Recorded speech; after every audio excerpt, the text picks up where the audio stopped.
ሸይጣን በሁሉም የህይወት ዘርፍ ውስጥ ነው። በሰው ልጅ ህይወት ውስጥ ረሕመት ተንጠፍጥፎ ካለቀ እንደ ሰው ልጅ አውሬና ክፉ ፍጡር የለም። ሸይጣን የነዳው ማህበረሰብ እኛን ይመስላል። ሸይጣን የሰው ልጅን ከሚያጠፋበት መንገድ ስትራቴጂው ሰዎች ድሃ እንዲሆኑ ማድረግ።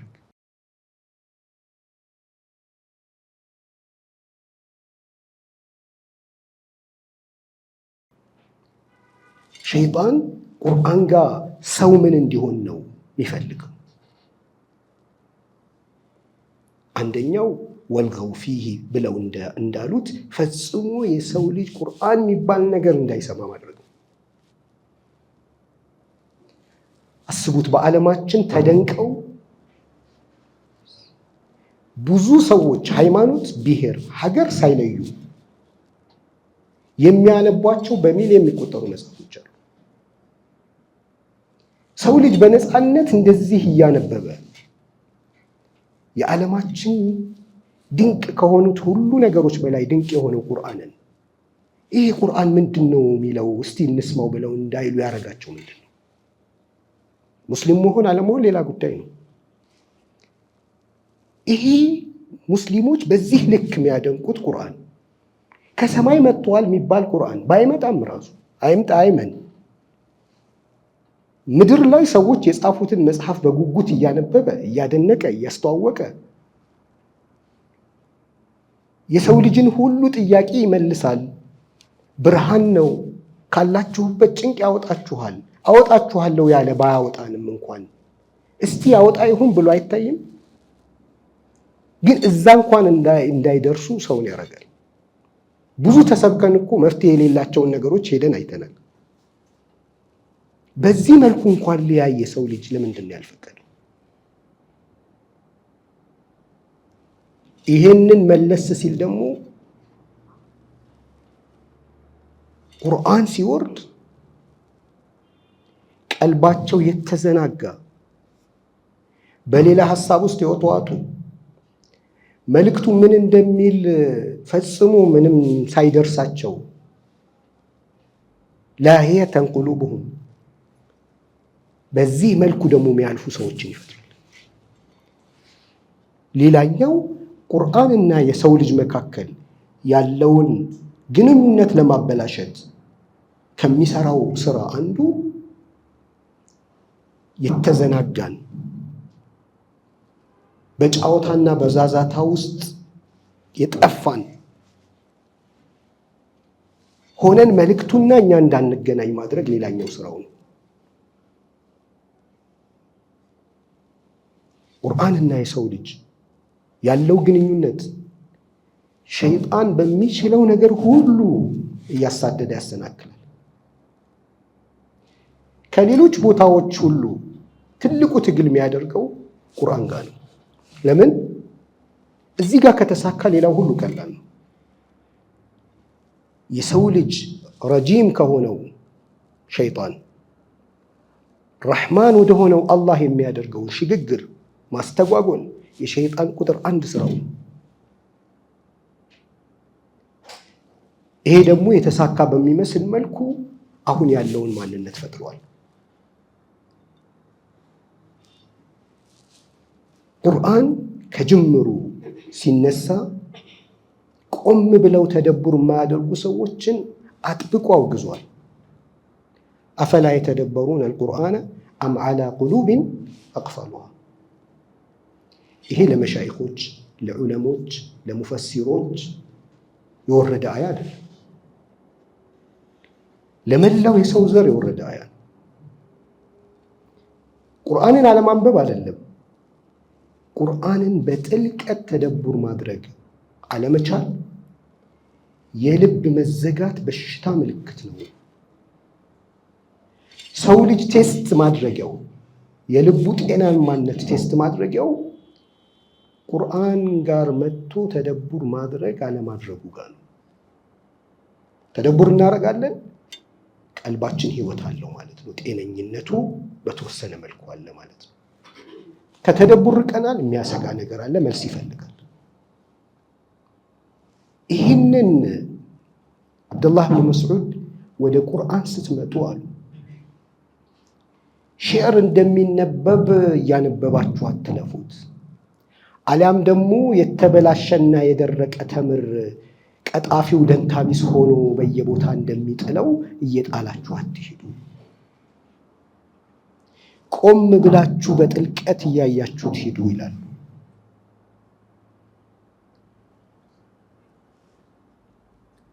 መቅራቱ በራቀን ተጨባጭ፣ ተደቡሩ በዚህ ልክ የቁርአን ትዕዛዝ ሆኖ ይሄ ወደ ህይወታችን ከመምጣቱ በፊት የሚመጣ መልካም ነገር መጠበቅ ችግር ነው የሚሆነው። ለምን? እኛ የምንመኘው መልካም ነገር በግል ህይወታችንም ጉዳዩ የሚመነጨው ከምን ጋር ነው? ቁርአን ጋር ካለን ትስስርና ግንኙነት ጋር ነው። ይሄ ትስስር በተበላሸበት መንገድ ሁልጊዜ መልካም ውጤት እየጠበቀን ለምን አልመጣም እያልን መብሰልሰል ቁርአን ባይኖርም የታሰበው ውጤት መምጣት ነበረበት ብሎ እንደመገመት። በሁሉም ሂደቶች ውስጥ ምክንያትና ውጤቶችን በደንብ እንረዳለን። የተራበ ሰው ምግብ መብላት አለበት ረሃቡ እንዲቆም። የተጠማ ሰው ውሃ መጠጣት አለበት ጥሙ እንዲቆርጥለት። የተበላሸ ግለሰብና ማህበረሰብ እንዲስተካከል ከወህይ ጋር መገናኘት አለበት። ሙስሊም ሙእሚን ተቅይ መሆን ብቻ ሳይሆን ሰው ለመሆን እንኳን ከወህይ ጋር መገናኘት አለበት። ሰው ለመሆን ከእስልምና በፊት ያለው ደረጃ ሰው መሆን፣ ከዛ ነው ሙስሊም ይሆን። ከዚህ አርረሕማን ዓለመል ቁርአን ኸለቀል ኢንሳን ዓለመሁል በያን። ሰው ለመሆን ምን ይፈልጋል? ቁርአን ይፈልጋል። የገለጻው ሂደት አርረሕማን ኸለቀል ኢንሳን ዓለመል ቁርአን መሆን እንደነበረበት እንገምታለን። ግን ቁርአኑ ምንድን ነው? አርረሕማን ዓለመል ቁርአን ኸለቀል ኢንሳን። ለምንድን ነው ኸለቀል ኢንሳን ከሚለው በፊት ቁርአንን አስተማረ የሚለው ነገር የመጣው የሚለውን ፈሲሮች ሲያብራሩ አንዱ ምክንያት ሊሆን የሚችለው ሰው መሆን እንኳን አይችልም። ቁርአን ከሌለ ሰው መሆን አይችልም። ስለዚህ ምድራችን ላይ ሰዎች ሰው እንዲሆኑ ከቁርአን ጋር መገናኘት ግድ ይላል። አለበለዚያ ምን እንዲሆኑ የሚሆነው ረጂም የሆነ ጠላት አለ። ሰው መሆን እንዳንችል ውስጣችን ያለ እዝነት ሁሉ ተንጠፍጥፎ ወጥቶ እንዲያልቅ በሰው ልጅ ህይወት ውስጥ ራህመት ተንጠፍጥፎ ካለቀ እንደ ሰው ልጅ አውሬና ክፉ ፍጡር የለም። ከሰው ልጅ ይሄን ነገር ማውጣት ብቻ ነው። አንድ ቅሳ መጽሐፎች ላይ ይገለጻል። በማን ዘመን እንደሆነ ረስቼዋለሁ። ሜቢ ኡስታዝ ካስታወሳችሁ፣ እናት እሳት ፎርኖ እየሰራች ልጇ አጠገቡ ተቀምጦ ደጋግማ እየሳመች ስራዋን ትቀጥላለች። ደጋግማ እየሳመች ስራዋን ትቀጥላለች። በእናት እዝነት በጣም ተደንቆ እያያት ድንገት ልጇን አንስታ እሳት ውስጥ ከተተችው። በጣም የሚያስደነግጥ ነገር ነው። እና መልእክቱ የመጣው ምንድን ነው? የመጀመሪያው ራህመት እሷ ቀልብ ውስጥ አድርጌው ነበር። ያን ራህመት ሳነሳው ነው ማንነቷ። ይሄ ራህመት እዚህ ምድር ላይ የተነሳ ቀን እናት ነች ልጇን መጀመሪያ ሳርሱ። የዚህ ምድር የመጀመሪያው ጥያቄ ይሄን ራህመት ከሰው ልጅ ሊነቅል ከተነሳው ሸይጣን የሰው ልጅን ማዳን ነው። እኔ ውስጥ ራህመቱን አንጠፍጥፏ ቀንሶ አጥፍቶ ሄዶ ባዶዬን እንዳያስቀረኝ ትልቁ የሰው ልጅ ስንቅ ማለት ነው ራህመት። ረሱልም ሰለላሁ ዐለይሂ ወሰለም የመጡት ወማ አርሰልናከ ኢላ ረሕመተን ሊልዓለሚን፣ ይሄ ራህመት ዳግም በሰው ልጆች ውስጥ ለመትከል ነው። ለዚህም ነው ቀጥሎ ቢስሚላሂ ራህማን ራሂም ነው። ረጂም የሚለው በሰው ልጅ ውስጥ ይሄንን ራህመት ነቅሎ አውጥቶ አውሬ የማድረግ ስራ መስራት ነው። የቁርአን መልእክት ደግሞ ዳግም በራህመት እንዲያብብ የሰው ልጅን ማድረግ ነው። ሁለቱ ዓለም በዚህ ነው የሚፈጠሩት። እኛ ዛሬ የምንኖረው ዓለም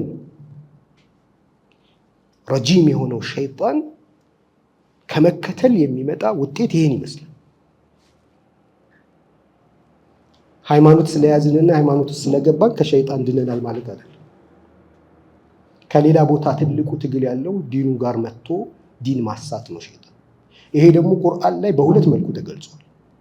አንደኛ ሸይጣን ራሱ የሚሰራውን ነገር አላህ በግልጽ አብራርቶት፣ ሁለተኛ ደግሞ ሸይጣን ያሳታቸው ሰዎች ምን እንደሚመስሉና እንዴት እንደሚሰሩ በማብራራት ተገልጿል። ይህን ጉዳይ ሳናጠና በዚህ ጉዳይ ላይ ውይይት ሳናደርግና ሳንነጋገር ካለንበት ቀውስ መውጣት አይቻልም። ወንድሜ ክፉ ስለሆነ አይደለም ይሄ የሚያደርገው። የሸይጣን ሴራ አዳልጦት እንዲወድቅ እኔ አቅም ስላልሰጠሁት፣ እኔ አቅም ስለሌለኝ፣ በጋራ አቅም ስላልተሰጣጣን ነው። አሁንም ምንድነው ራህመትን በመትከል ይህን ጭካኔና የሰው ልጅ ክፋትን በማውጣት ይሄ ማጠንጠኛው የዓለምን ሁለት ትላልቅ መስመሮችን ነው የሚያሰምረው። ኢማ የሸይጣን መስመር አለ፣ ወይም ደግሞ አርራህማን ራሂም ያልነው አላህ ሱብሓነሁ ወተዓላ በወህዩ የገለጸው መስመር አለ። ሲፋው የሆነ እኛም በዚሁ ራህመቱ ማዕከል ውስጥ እንድንኖር የራህመቱ መገለጫዎች የሆኑ መልእክቶችን ያስተላለፈልን አላህ ሱብሓነሁ ወተዓላ አለ። ከዚህ ሙሉ ለሙሉ ሊነቅለን የሚፈልግ ደግሞ የሸይጣን መስመር አለ። ሁለቱ ዓለሞች የተሰሩት በእነዚህ ነው። ቅድም ወንድም እንግዲህ በግጥሙ ነበር ማቀው ከዚህ በፊት በጣም ጠንካራ ግጥሞቹ ላይ የዛሬ መልእክቶቹም በጣም ጉልበት ያላቸው ናቸው። ቁጭ ብለን መፍትሄው ምንድነው ብለን ማለት የሚፈልጉ ማለት ነው። ስለዚህ ሸይጣን የነዳው ማህበረሰብ እኛን ይመስላል። የሆነ ቦታ አመለጥ ነው፣ የሆነ ቦታ ደግሞ አዳለጠን። መፍትሄው ምንድነው? ከሌላው በፊት እኔን ያዳለጠኝ የቱ ጋር ነው? ሁላችንም እኔን ያዳለጠኝን ቦታ ካላየሁት ያሸነፍኩት ቦታ ጉሮሮ ውስጥ ይከተኛል። እኔ ሸይጣንን ያሸነፍኩበት ቦታ አለኝ፣ ሸይጣን ያዳለጠኝ ቦታ አለኝ። እኔ ሸይጣንን ያሸነፍኩበት ቦታ ላይ ወንድሜ ሲወድቅ እሱ የወደቀ እኔ ድል አድርጌ የወጣው ያሸነፍኩ ከመሰለኝ ሌላ ጉሮሮ ነው። ወንድሜ ያለፈበትን እኔ የወደቅኩበትን መመርመርና ወንድሜ ያለፈበትን ለማለፍ እኔ የወደቅኩበትን ደግሞ ዳግም ለመነሳት ጥረት እያደረግን መነሳት ይፈልጋል። ጠላታችን ሸይጣን ነው፣ ሁለታችንንም ያሳተን። መፍትሄው ደግሞ ሁላችንም በጋራ ተያይዘን ከዚህ ሸይጣን ተንኮል መጠበቅ ነው። መጠበቂያ መንገዱ ደግሞ ዋህይ ብቻ ነው። የኛ ሐሳብ፣ የኛ አመለካከት፣ የኛ እምነት ልናምነው አይገባም። አፈረአይተ መን ኢተኸዘ ኢላሃሁ ሀዋሁ። እኔ በሳል የሆንኩኝ አስተዋይ የሆንኩኝ ነገሮችን በትክክል መለከት ሌላው ማይመለከት እንዲህ አይነት የሆኑ ነገሮች ከመሰለኝ የኔ ሐሳብ ፍጹምና ትክክል ነው ብዬ ካልኩኝ ሀዋን ማምለክ ይሆናል። ሀዋ ማለት አልቀራር አልሙስበቅ ነው። ቁርአን ፕሩፍ አድርጎት ወይ ዲስፕሩፍ አድርጎት ዳኝነት ሳይሰጠው በፊት ያለ ሐሳብ ሀዋ ነው። ቁርአን ችሎት ጋር ቀርቦ ይሄ ነገር ትክክል ነው ተብሎ ቁርአን ያልዳኘው፣ ይሄ ሐሳብ ደግሞ ስህተት ነው ብሎ ቁርአን ያልዳኘው ነገር ሀዋ ይባላል። ሀዋ ደግሞ ሸይጣን በር ነው ማጥፊያችን እሱ። በዚች በሩ ገብቶ ነው የሚያጠፋል። የሆነ ሐሳብ ብልጭ ሲልልን ያንን ሐሳብ ተከትሎ ነው ወደሚፈልገው ቀውስ የሚከተል ማለት ነው። ሸይጣን የሰው ልጅን ደረካት ውስጥ ይከታል። ቁርአን ደግሞ የሰው ልጅን ደረጃት ወደ ላይ ከፍ ያደርጋል። ዓለም ያለችው በእነዚህ በሁለቱ መስመር ነው። ደረካትና ደረጃቱን መቀላቀል የሚፈጥራቸው የማህበረሰብ አይነት አለ። ቁልቁለቱን ብቻ ይዞ የሄደ ደግሞ የምናየው የሚፈጥረው ቀውስ አለ። ደረጃቱን ከፍታውን ብቻ በዘው የሄዱ ሰዎች ደግሞ ታሪካችን አለ። ይሄ የሸይጣንና የሰው ልጅ ግንኙነት፣ የሰውና የቁርአን ግንኙነት፣ በቁርአን በሸይጣን እና በሰው መካከል ያለው ግንኙነት፣ ይሄ ነገር ግልጽ የሆነ ቀን ዛሬ ከምናስበው በጣም የተለየ ዓለም ውስጥ ነው የምንገባው። ሙበሽራቶቹ ብዙ ናቸው። አላህ ስብሓነሁ ወተዓላ በቁርአኑ ዓለመል ኢንሳነ ማ ለም ያዕለም፣ የሰው ልጅን የማያውቀው ነገር አሳወቀው ይላል። ምን ማለት ነው? አላህ ስብሓነሁ ወተዓላ የሚያስተላልፍልን መልእክት የማወቅ አቅምና ብቃት ተሰጥቶናል። ይህ በራሱ በጣም የሚገርም ተአምር ነው። አይገባውም፣ ደደብ ነው፣ አይረዳም የሚባል ቃላቶች የኛ ቃላቶች ናቸው። ሁሉም ሰው በቀረበው ቁጥር በለፋው ቁጥር አላህ ስብሓነሁ ወተዓላ ካወረደው ወሕይ ጋር እንዲገናኝ ተደርጎ ማሽን ተገጥሞልናል። ይሄ ሙበሽራት ያለው ይሄ ተአምራዊ ነገር ያለው እንዴት ያባክነዋል? ይሄ ብክነት መቼ ነው የሚቆመው? ሰውን ልጅ ከዚህ ከተረገመ ዓለም ከስቃይ ዓለም መዒሸተን በንካ ከተባለው ዓለም ወደ ሐያተን ጠይባ የሚያሸጋግረው ወሕይ ከሱ ጋር ሳንገናኝ እኛው በራሳችን በምናደርገው ጥረት ዓለም በምናደርገው ሹራ ውይይት እንሻገራለን ብሎ ማመን አዑዙ ቢላሂ ሚነ ሸይጣን ረጂም የምንለውንም ቢስሚላሂ ራሕማን ራሒም የምንለውንም ይቃወም ነው።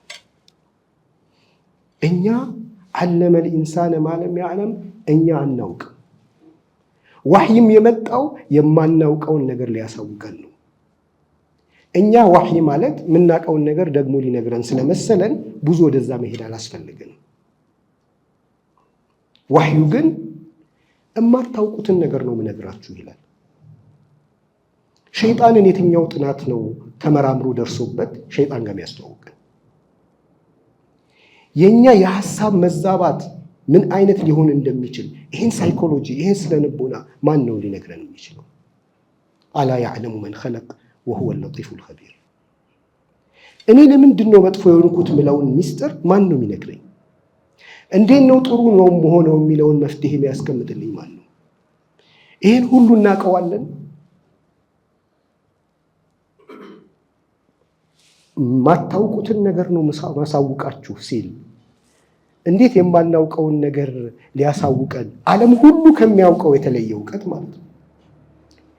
የሰው ልጅ በምንም ነገሩ ተመራምሮ ሊደርስበት የማይችለውን እውቀት ሊሰጠን የመጣ ቁርአን ጋር እሱ ጋር በዛ ልክ ለመገናኘት ያልተቻለው ለምንድን ነው? የምናውቀው ነው ብለን እንድናስብ ሸይጣን የሚያመጣቸው ጉሩሮች ናቸው። ሸይጣን በሁሉም የህይወት ዘርፍ ውስጥ ነው የሚገባው። እነዚህን ሁሉ ነገሮች ነው አላህ ሱብሓነሁ ወተዓላ በቁርአኑ ያብራራልን። ሁለት ነገሮችን ብቻ አንስቼ ወደ ቢስሚላህ መለሳለሁ። ቁርአን ስልቱ ማለት የሸይጣን ስልት ቁርአን ላይ የተዘረዘረው ቅድም እስልምና ሙሉን ከመውሰድ ወይ ህልሙን እንድንረሳ ወይ ግቡን እንድንረሳ ወይ እሴቶቹን እንድንረሳ አላም የእሴቱን ቅደም ተከተል እንድንረሳ ማድረግ ስልቱ አንዱ መሆኑን አይተናል። የእሴት ቅደም ተከተሉን ማስረሳት ማለት በቁርአን ቁጥር 1 ቂማ ያለው ነገር ምንድን ነው? ትልቅ ቦታ የሚሰጠው ነገር ቀጥሎ የሚሰጠው ምንድን ነው? ቀጥሎ የሚሰጠው ምንድን ነው? ይህን ቅደም ተከተል እንድንስት ያደርገናል።